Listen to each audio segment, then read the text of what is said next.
Gutom na ako, nag-crave ako ng banh mi. Feel ko alam kung saan ko hanapin.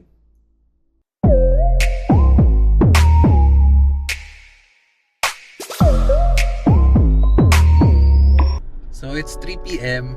and we haven't had our lunch. So ngayong araw na to, pupunta tayo sa Deli de San Honor kasi super nag-crave ako ng banh mi. Sabi nung friend ko, super okay daw ng banh mi ito. And hindi nila actually ito specialty, pero masarap daw talaga yung banh mi. So try natin, i-rate natin from 10 being the highest, 1 being the lowest. Okay nga ba talaga? Yun.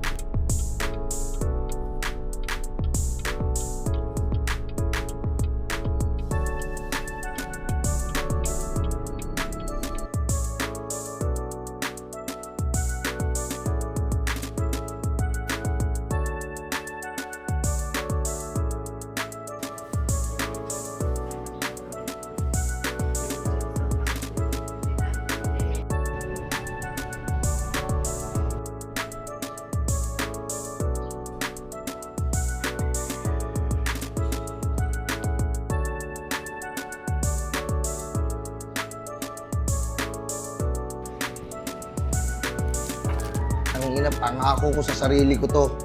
Magtitipid na ako!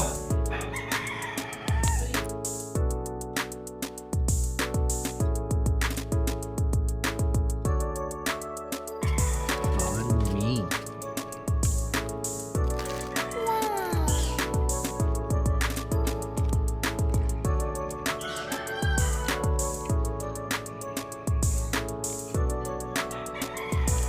Legit. So guys, we're done eating sa Deli de San Honor and sobrang solid ng banh mi nila. So sabay tayo mag-rate. Okay.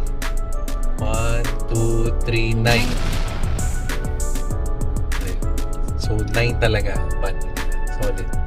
Di man siya authentic banh mi, pero trust me, solid yung banh mi nila. Peace.